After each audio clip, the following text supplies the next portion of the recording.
Forget the love triangle. This is a masterclass in hypocrisy, and Willow's the teacher. Willow Tate has mastered the rare art of rewriting history, specifically her own.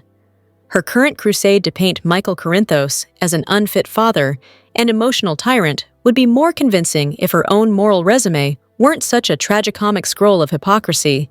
Let's start with the fact that she conducted an affair with Michael's uncle inside the Quartermain mansion, while poor Monica was sleeping upstairs. And yet, despite this soap operatic act of betrayal, Michael still attempted to share custody like a reasonable adult. That alone should qualify him for sainthood in Port Charles. But Willow's selective amnesia doesn't end there. She conveniently forgets that it was Drew Kane, her partner in moral crime, who manipulated her into weaponizing Michael's medical care as leverage for custody. Drew was also the one who encouraged her to isolate Michael from his family while he lay in critical condition. A strategic move worthy of a villain, not a congressman. He even pushed her to uproot the children from their home, turning family life into a bargaining chip in his campaign for control. Then came the public charade. Under Drew's encouragement, Willow pranced through town flaunting her affair. A display so tasteless, it made Michael's hospital recovery seem almost dignified by comparison.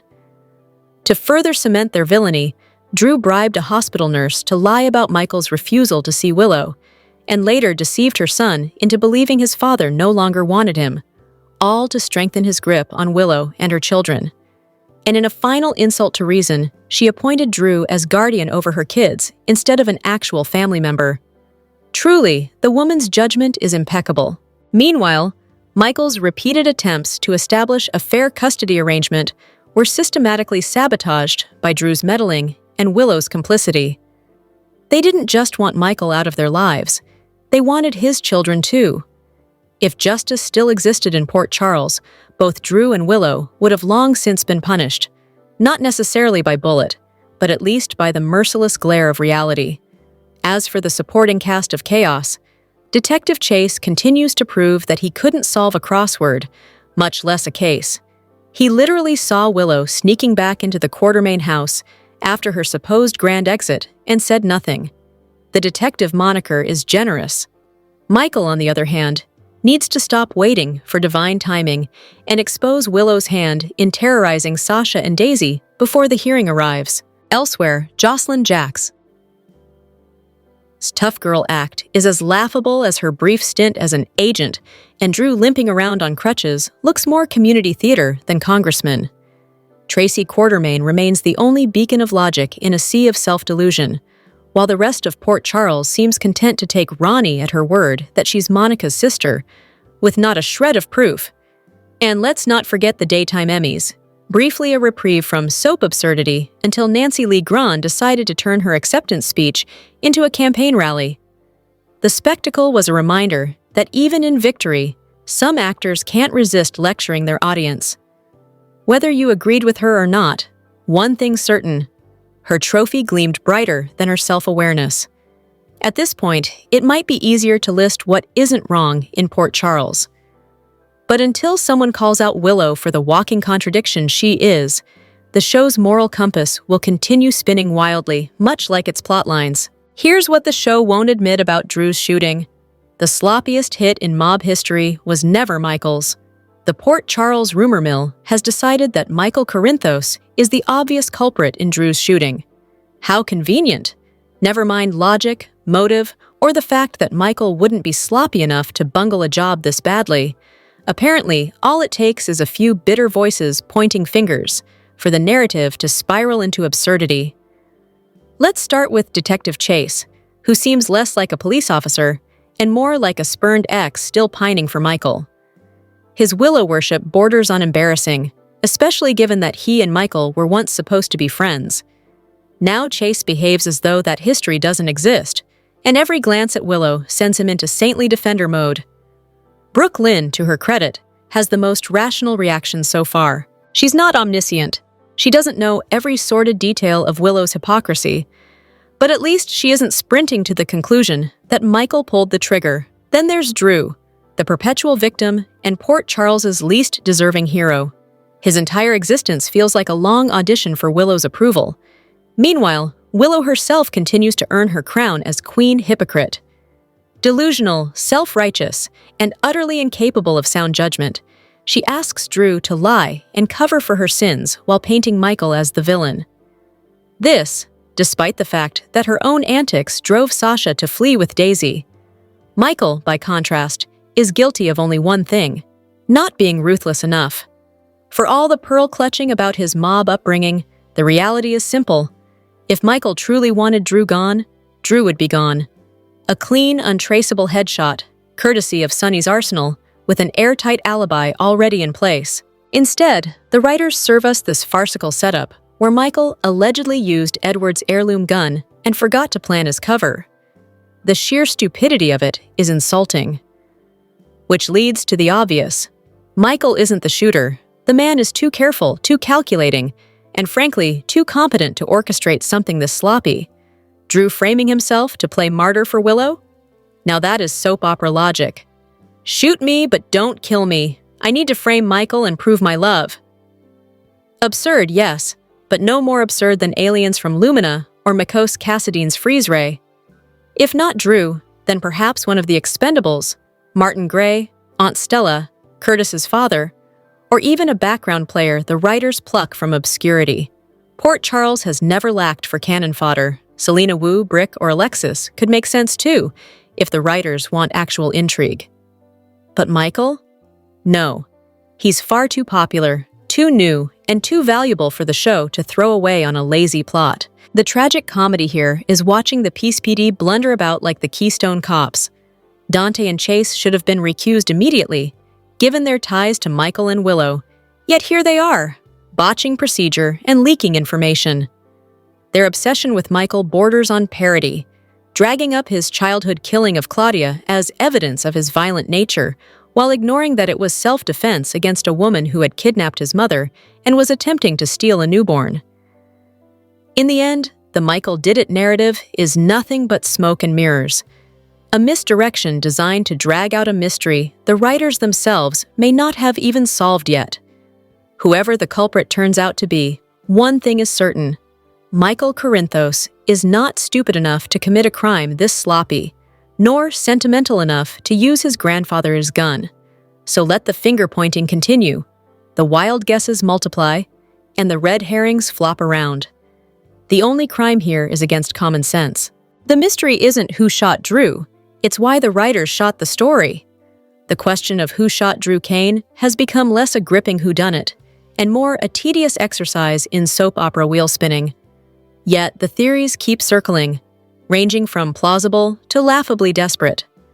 One suggestion gaining traction is Ezra Boyle, the resident sleazeball who manages to be both forgettable and expendable. He fits the silhouette, if one squints hard enough, though the hair doesn't match unless he was skulking around in a hooded raincoat. But really, does it matter? Ezra could vanish tomorrow and no one would notice. He is soap filler at best, the human equivalent of background noise. The problem, however, runs deeper than Ezra. The storyline itself is a flop. A mystery shooting should heighten drama. Instead, it's become a dull detour into politics. Drew's gubernatorial aspirations are as riveting as watching paint dry, and shoehorning congressional intrigue into General Hospital only makes viewers long for the relative excitement of Port Charles's city council meetings. Laura as mayor is more than enough political seasoning. No one tunes in to escape the news just to be force-fed a congressional subplot. Other theories range from mildly clever to outright absurd. Alexis, as the shooter, protected by Michael out of loyalty to Christina, has some potential courtroom drama baked in. Portia would provide even more spectacle.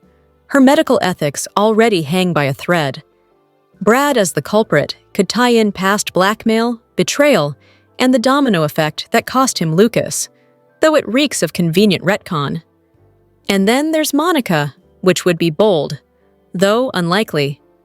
On the far end of lunacy lies the suggestion of Willow sprouting an alternate personality as Nell, or Nello, if one prefers the campier moniker. That twist would at least be entertaining in its sheer absurdity, even if it plunges us into soap parody. The larger issue remains. No one truly cares who shot Drew, not even Drew himself. The man is more concerned with framing Michael than with solving his own attempted murder, which tells you everything about how hollow this mystery has become. When the victim doesn't care, why should the audience? Speculation that Drew orchestrated his own shooting to trap Michael almost makes sense, on paper. But in practice, it would only cement how unsatisfying this storyline has become.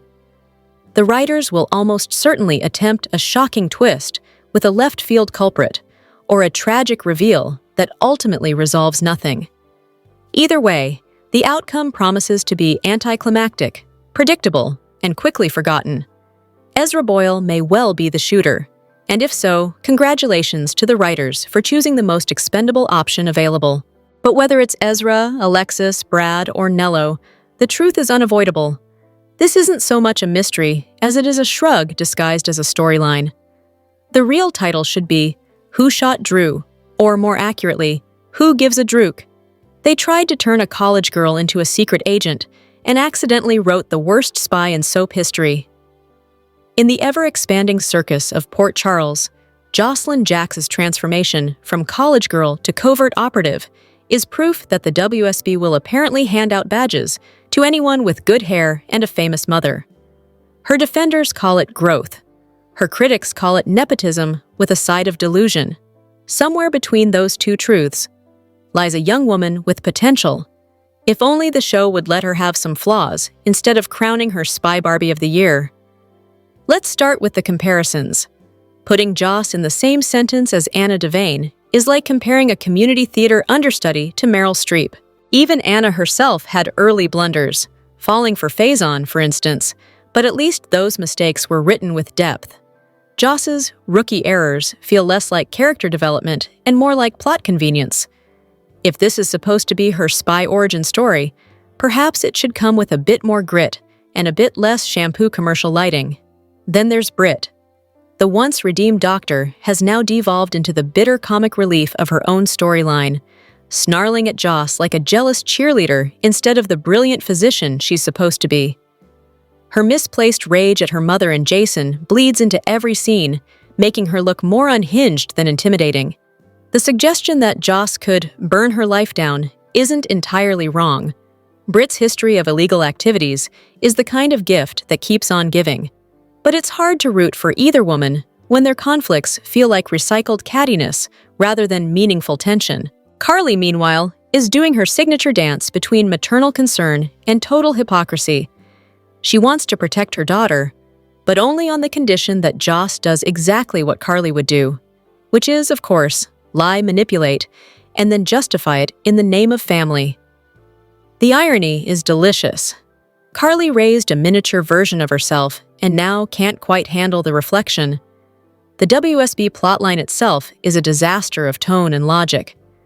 Between the nonsensical Casino Royale homage and the chemistry-free scenes with Vaughn at the Five Poppies, it's hard to tell whether we're watching a spy thriller or a perfume commercial. Eden McCoy is a strong actress, but not even she can rescue dialogue this limp. The best moments come not from secret missions, but from her emotional sparring with Carly. Proof that the show still shines when it remembers its human core. Still, the premise had potential. A 20-something trying to define herself outside her mother's shadow, navigating secrets, lies, and moral gray zones. That's fertile ground for drama. Instead, the writers chose to airbrush her into perfection. Joss doesn't stumble. She poses. She doesn't doubt. She lectures. It's as if someone in the writer's room confused empowerment with infallibility. And yet, despite all that, Joss remains compelling in the way all flawed soap offspring do. She's growing up under the constant weight of Carly's legend, surrounded by betrayals dressed as love stories, and saddled with a job that makes zero sense for her experience level. The audience frustration isn't with her, but with the lazy scaffolding holding her up. Give her a real conflict, a moral failure, a storyline that actually bleeds, and she could be one of General Hospital's strongest modern heroines. Until then, she's the spy who couldn't quite commit, armed with perfect hair, questionable training, and a script that doesn't deserve her. Here's the twist no one wants to admit. Maybe Drew deserved to get shot. At long last, the universe has done the unthinkable. handed Drew Kane a taste of his own medicine. Enter Sidwell, the only man in Port Charles slimier than Drew himself, who's now gleefully pulling the puppet strings. It's poetic justice. Really, after months of Drew bulldozing everyone in his path with his self-righteous bravado, watching him squirm under Sidwell's thumb feels like divine intervention in business casual. Of course, Sidwell blackmailing anyone is a moral disaster. He's the same snake who torched Maxie's life, and quite possibly Michael's penthouse. But if this is what it takes to humble Drew Kane, so be it. The best part? The sheer look of disbelief on Drew's face when he realized he wasn't the one holding the cards. That smug CEO of Port Charles confidence evaporated faster than his hospital stay after the shooting storyline that was supposed to change everything. Spoiler alert, it didn't. He was shot, stitched up, and is now back to running schemes as if the bullet barely grazed his ego. If Portia and Curtis's confrontation had any bite left, it might have been satisfying to see Drew squirm there too, but the real entertainment comes from watching Sidwell treat Drew the exact way Drew once treated Curtis, like a disposable pawn. Someone, finally, is reining him in. And yet, Drew's not the only question mark in town. Port Charles is currently hosting its favorite pastime, an identity crisis wrapped in a will dispute. Tracy's convinced Monica's sister Ronnie isn't who she claims to be, and she might not be wrong. Ronnie's habit of conveniently learning about people while avoiding social scenes like the Quartermain Tea Party screams imposter chic. The woman's behavior has more red flags than a PCPD evidence board. Some believe Drew had his fingerprints all over Monica's altered will, perhaps setting up a fake sister or doctored inheritance to keep the Quartermain chaos alive. Others suspect Martin Gray, whose cryptic one-liners practically beg for villainous interpretation. After all, he was the one who found Monica's letter, made the suspicious phone call, and then summoned Ronnie to the crypt just in time for her grand entrance. Coincidence? Hardly. Whether Ronnie is a grifter, a pawn, or Monica's genuine but estranged sister, the writing is clear. She's here to unsettle Tracy. Her polite insistence that Monica gave me the house feels less like inheritance and more like provocation. It's classic soap symmetry. The kind-hearted matriarch's sister turns up just in time to unravel every family alliance. Of course, there's a running theory that Monica herself engineered this from beyond the hospital bed, sending Ronnie to stir up Tracy's arrogance and settle some unfinished Quartermain business. Given the family's record, it wouldn't be the wildest twist. Meanwhile, Drew remains at the center of every conspiracy theory, from altering wills to faking correspondence. But if he were behind the scam, he wouldn't have cut himself out of the will entirely. That leaves Martin as the likeliest mastermind. He's desperate, calculating, and humiliated by Tracy's recent moves against him. Creating a fake sister to discredit her would be textbook Martin Gray revenge. As for who shot Drew, Sonny, Sidwell, Brennan, Willow, Danny, the list grows longer by the day. Brennan has no motive, Sidwell is too obvious, Sonny's plate is full, and Willow? That would require this show to finally admit Jason's legacy of violence is not noble but toxic. So, naturally, they won't. Still, the most deliciously dark theory is that Danny, idolizing his father's brand of vigilante heroism, took matters into his own hands. Imagine the son raised in Jason's shadow becoming the one who exposes the rot of Port Charles hero worship. But General Hospital would never. Consequences are for side characters, not icons. In the end, Drew's demise, whether orchestrated by Sidwell, Martin, or Karma herself, feels inevitable. The man built his empire on manipulation and entitlement, and now he's surrounded by grifters who play the same game, only better. Port Charles may never clean up its moral mess, but at least it occasionally knows how to serve poetic justice, with a side of irony and a twist of scandal. They want you to believe Nathan West is back from the dead, but what if the man standing in Port Charles isn't Nathan at all? The residences of Port Charles should probably start investing in fingerprint scanners and retina checks, because once again, the concept of identity has become laughably fluid. Nathan West's recent return has sparked a wave of suspicion, and with good reason. He's about as lifelike as an animatronic at Kelly's Diner. Between Anna's side-eye and the audience's collective déjà vu, one can't help but wonder if this Nathan is actually Nathan, or yet another face-swapped science project courtesy of the Cassadines or Faison's ghostly influence.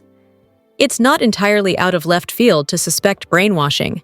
After all, Faison's favorite pastime has always been manipulating people like chess pieces. A reprogrammed Nathan under DVX control could fit perfectly into a plot that drags the Spencers and Corinthoses into another moral mess. If Faison wanted leverage, kidnapping young Rocco, the latest Spencer to be shoved awkwardly into this instant family storyline would make narrative sense. That, or it's all a convenient excuse for Britt to redeem herself through yet another dramatic rescue. Either way, Rocco's sudden willingness to spend time with these near strangers feels unearned, especially for a supposedly street-smart Spencer kid. Meanwhile, Dante's comment about keeping eyes on both Charlotte and Rocco seems far too pointed to dismiss. Soap rule number 1, if a line sounds like foreshadowing, it probably is. Perhaps Nathan, real or not, isn't just back to deliver polite smiles and awkward small talk. Could he have been behind Drew's shooting? Stranger things have happened in Port Charles, where mind control has practically become a community service. Then there's the matter of James, Nathan's actual son, who seems just as vulnerable as Rocco. Felicia's nervous quip about Nathan taking James might have sounded metaphorical, but these writers rarely waste an opportunity for clumsy foreshadowing. Still, if Nathan truly has sinister intentions, targeting his own child would feel more twisted than even this show's usual moral elasticity allows. Of course, no speculation is complete without invoking the infamous Peter August, the man who ruined Maxie's love life, her childbirth, and arguably the audience's patience. Some insist Nathan could be Peter in disguise, while others reject the notion entirely, arguing that Peter would have at least mentioned his daughter, Bailey Louise, by now. The silence is either a clue or merciful restraint from revisiting one of the most exhausting storylines in recent memory.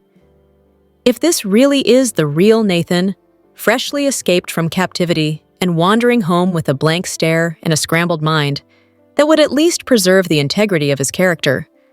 Fans still remember his romance with Maxie as one of the few genuinely touching love stories this show managed in the last decade. Turning him into another Faison knockoff would be narrative malpractice. Speaking of malpractice, let's not forget the mask era. Yes, Faison once masqueraded as Duke Lavery so convincingly that even Anna, spy, agent, and supposedly keen observer, didn't notice. The latex apparently survived both passion and plot logic until Robert Scorpio threw fondue oil on him, dissolving both the disguise and the audience's will to live. The idea that history could repeat itself with Nathan is as absurd as it is possible, which is precisely why it can't be ruled out. If the show insists on revisiting that level of chaos, the least it could do is have fun with it. But the smarter move would be to keep Nathan's identity grounded in reality, a man altered by trauma, not melted latex. And as for Rocco, perhaps it's time the young Spencer inherited something other than gullibility. The boy could use a lesson in saying no, preferably before someone tries to abduct him for the 5th time this year. In the end, Port Charles thrives on confusion.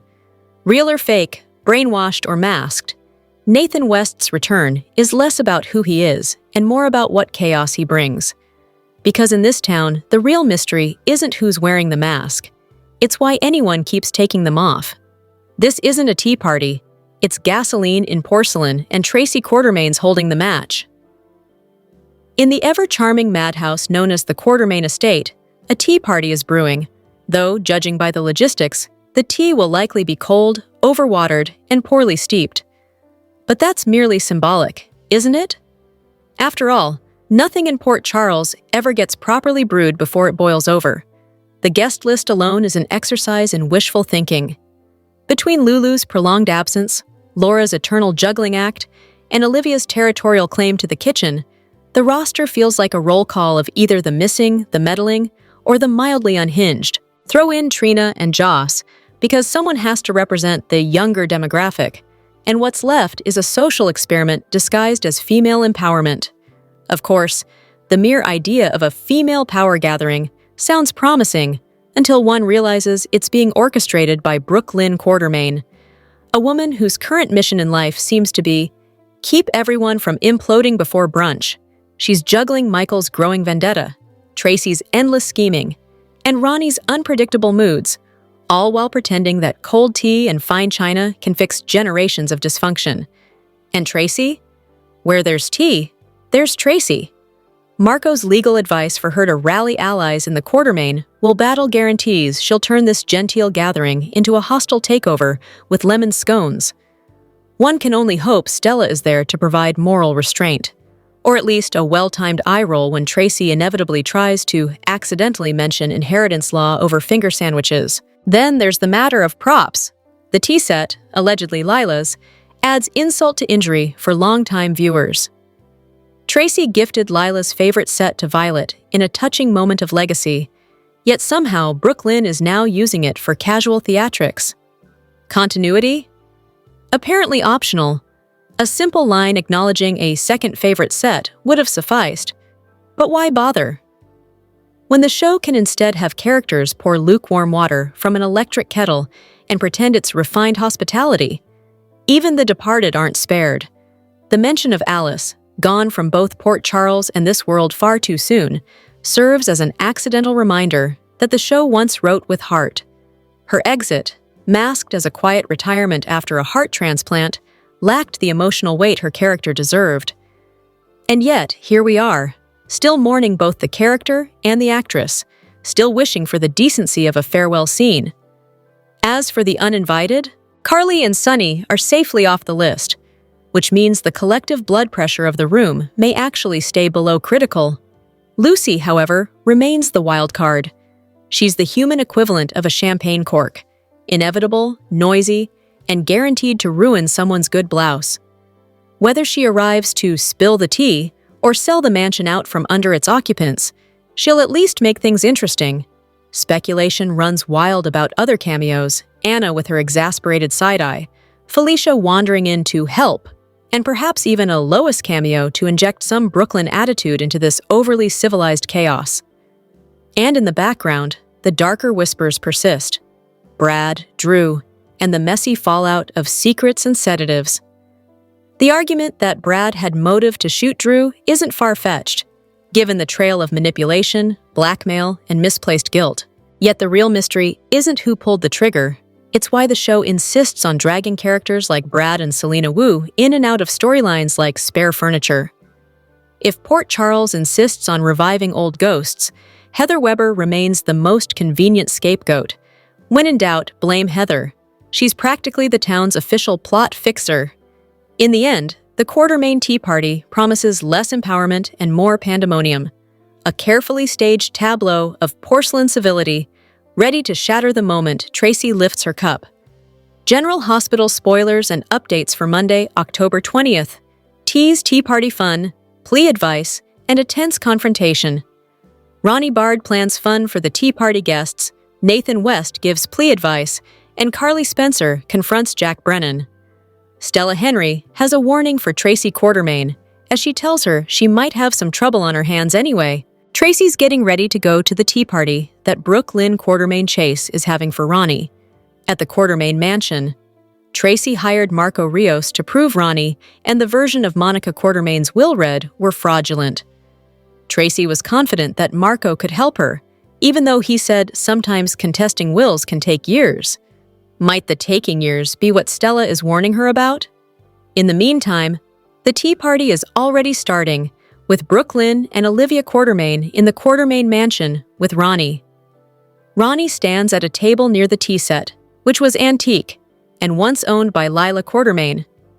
What might Ronnie have in mind when she smiles and says, "Things are going to be fun now"? It would seem that there would be more guests at the party than Brooklyn and Olivia, since both men and women were invited.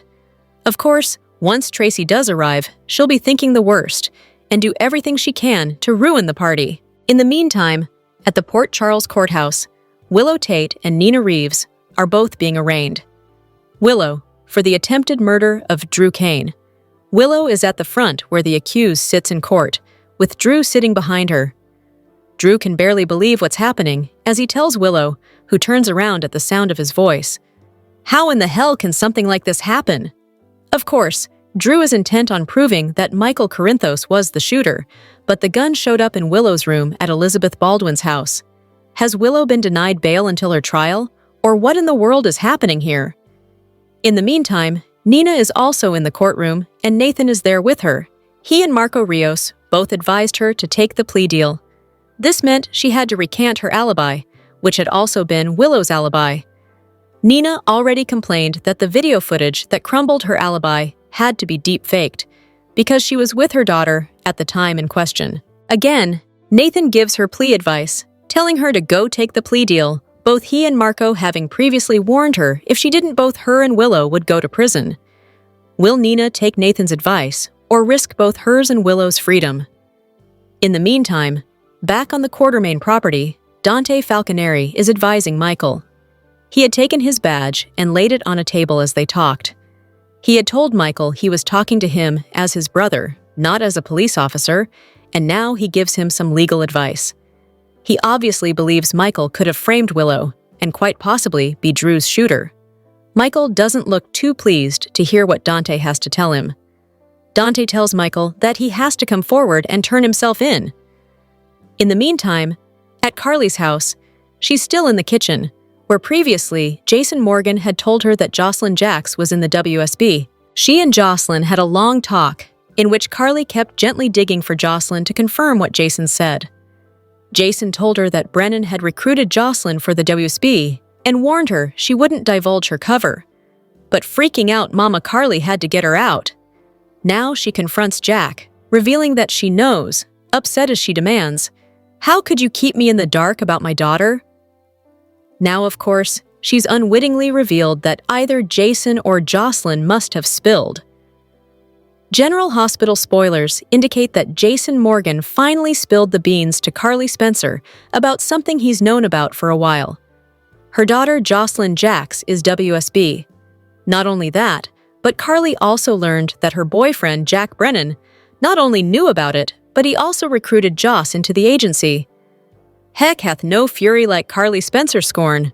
So what happens next? Mixed into this bag of drama is the fact that Jason swore Carly to secrecy. More so for Jocelyn's sake and safety, since she is undercover and on assignment. But what Stone Cold didn't tell Carly is the ultimatum that Brennan had presented to him. Fans may recall that the WSB head warned Jason that if he told Carly about Joss's agent status, he'd send Britt Westbourne to Steinmauer, WSB's high-security prison. Carly's in quite the pickle right now. She wants to take action, pull Jocelyn out of the line of fire. However, in doing so, this would place her daughter at risk. In addition, confronting Brennan would have the same effect. Placing Jocelyn in danger, Carly's hands are tied, so how will she work around this? With that said, if General Hospital fans think Carly is going to sit back and not strike back, then they have another thing coming. Actress Laura Wright recently spoke with Soap Opera Digest regarding Joss's WSB agent status coming out, and the next steps Mama Bear Carly plans to make. Wright hints that revenge is on her character's mind when she says, "Carly's going to handle it her way." I mean, this is Carly we're talking about.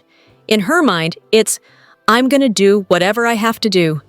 She goes on to say, "It's very, very tricky." She's like, "I'm taking him down and I'm going to protect my daughter." She's not 100% sure of her plan, but she's trying to figure it out. What will Carly do to strike back at Brennan for recruiting Jocelyn into the WSB? Comment below. Keep watching the ABC soap to see what happens next, and continue visiting this site for all the best General Hospital news, updates, and spoilers. Rick is free, but hopefully his captors will have more stories together. General Hospital has given us the threesome we didn't know we needed. Alexis, Christina, and Ava are gold together, and fans are calling for more. Christina attempted to tell Rick that the enemy of her enemy is her friend. Of course, she was speaking of Ava. Ava and Christina have been at each other's throats for years, culminating in Christina trying to kill her adversary by cutting her brake lines. She accidentally cut Rick's car instead, almost killing him and Elizabeth. Blackmail ensued, which brought Alexis into the mix. Oh, what a messy mix it was, until Ava hit Rick over the head, and the three women had to work together to save themselves. Watching the former enemies come together was beyond enjoyable. Keeping Rick tied in the basement was despicable, but the way the women slowly grew to become, dare we say, friends, was a lot of fun. Viewers are sad that this adventure is over. The actresses did a remarkable job with this storyline, and it has fans wanting more of the Port Charles Three Musketeers. One Facebook user exclaimed, "Now I really want to see these three perform at the nurses' ball." Another added, "Loved every moment of this 9 to 5 caper, from beginning to the hilariously entertaining confrontation." What else is coming up Monday on GH? Brooklyn hosts a party. Jordan puts the pieces together. Carly gives Jack an out. General Hospital spoilers for Monday, October 20th, 2025, feature courtroom chaos as Nina and Willow's arraignment takes a shocking turn. Meanwhile, Michael makes a bold statement. Nina and Willow Caitlin McMullen were the first persons of interest in Drew's shooting to get arrested. On Monday, look for Nina and Willow's arraignment to take a shocking turn. While whatever happens is shocking, is it really surprising to find out that chaos is about to erupt in the courtroom? Knowing Nina, she will probably fall on her sword and take the blame for the entire thing just to let Willow go free. She wants her daughter free and clear to be with her kids, and this is a way to make that happen. But if this isn't the case, who is about to bring the drama? Maybe Drew finds a way to keep Willow from going to trial. He could direct the police's attention towards Michael or Curtis. Michael may very well be involved in whatever happens in the courtroom, although he might feel it's wiser to stay away from the fray. This is Dark Michael, however, and he is up to something. According to the weekly teasers, Michael makes a bold statement. What's he about to do? Meanwhile, Jordan puts the pieces together. Hopefully, this means she figures out Sidwell's part in this whole madness. That he was the one to dispose of Judge Heron, and that he now has Drew under his thumb. Jordan has been undercover for so long. Has she gotten close to finding anything about Sidwell's crimes in Port Charles? If the pieces don't involve Sidwell, then they may very well involve Portia, Curtis, Isaiah, and a certain pregnancy. What mystery is Jordan about to solve? Elsewhere, Carly gives Jack an out. This is an interesting spoiler, because why would Carly give Jack an out when you'd think she'd be kicking him to the curb after learning he recruited her daughter for the WSB? Finally, Brooklyn hosts a party to welcome Ronnie to Port Charles. If Tracy attends, then Brooklyn might also need to act as mediator or referee. Before the shindig starts, she might want to figure out ways to keep Ronnie and Tracy apart, because Tracy has been anything but welcoming since Ronnie arrived in Port Charles. General Hospital spoilers suggest that, as per the Friday, October 17th, 2025, episode closing credits, Jens Austen Astrup, who plays Kai Taylor, is officially off contract on the ABC soap. More details on this developing story below. General Hospital spoilers note that Kai Taylor is wrapped in a pretty intense storyline on the soap right now, romantically linked to young leading lady Trina Robinson. The fact that he's dropped to recurring status is surprising. With that said, many actors/actresses are recurring on both GH and other daytime dramas, and are still very involved in storylines on their show. This could mean that Kai is on his way out, but it could also very well mean that Kai continues to live his best life in the land of Port Charles. Fans shouldn't necessarily fret about Astrup being off contract, as Josh Kelly is a fine example of an actor who's recurring but is still very active on the GH canvas. In fact, his romance with Molly Lansing Davis is blossoming, and he's been thrust into another arc that recently involves Molly's parents, Rick Lansing, Alexis Davis, and her sister, Christina Corinthos Davis, not to mention Ava Jerome. Cody found out about Ava, Christina, and Alexis keeping Rick hostage, all on the same day Molly tried to plan a kiss on him. Still, as Kai and Trina's romance isn't exactly Spreena-worthy, the move to place Astrup on recurring status could worry some Kai Taylor fans. especially since both Kai and Trina were in Drew Kane's home the night of his shooting, and Kai's fingerprints remain all over the bat that he left behind before he and Trina grabbed her mom's blackmailing documents and headed out. Could Kai land in jail for this? Could he be accused of Drew's shooting? Only time will tell. Are you upset that Jens Austin Astrup is off contract? Comment on this story below and keep visiting this site for all the best General Hospital news, updates, and spoilers. Their fights are legendary, but it may be time to change it up. General Hospital's Nina and Carly seem to like the same men, but they don't like each other at all. They have been constantly fighting for years, but do they even know what they are still arguing about? Every soap needs a great rivalry, and Carly and Nina fit the bill on GH. The two women were never fond of each other, but they became bitter enemies when Nina kept Sonny away from his family and let them believe he was dead, while she fell in love with him in Nixon Falls. To make matters worse, the mob boss left his wife for the Crimson editor. Carly retaliated by keeping the identity of Nina's daughter a secret, and the anger between them continues to grow. Their arguments are legendary, and the fights have gotten physical on more than one occasion. Many fans love this utter dislike between them and would be happy to see it continue forever. It's even more fun to know that the actresses truly love each other off-screen. What's a soap without an epic rivalry? Some are done with Carly and Nina. It was great while it lasted, but sometimes it seems like they are fighting just to fight. Recent confrontations have them just rehashing their same old grievances. Nina defends Willow, while Carly defends Michael. There is nothing new to fight about.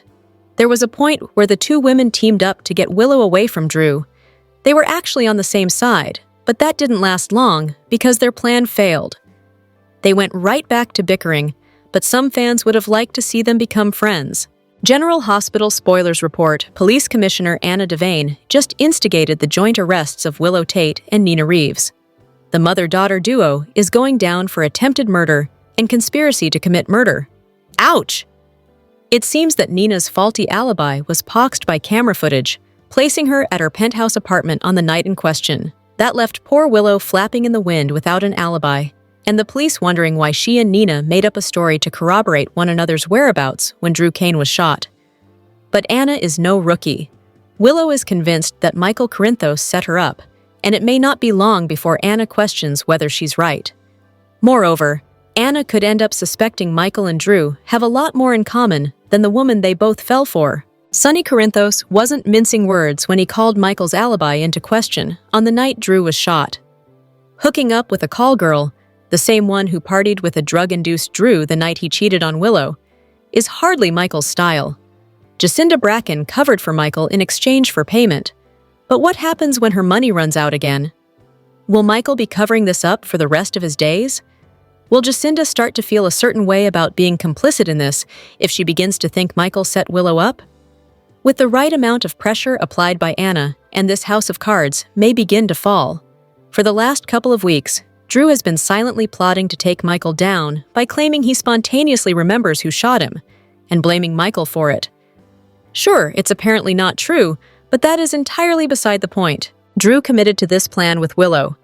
She agreed because she wanted to throw Michael behind bars so she could get her kids back.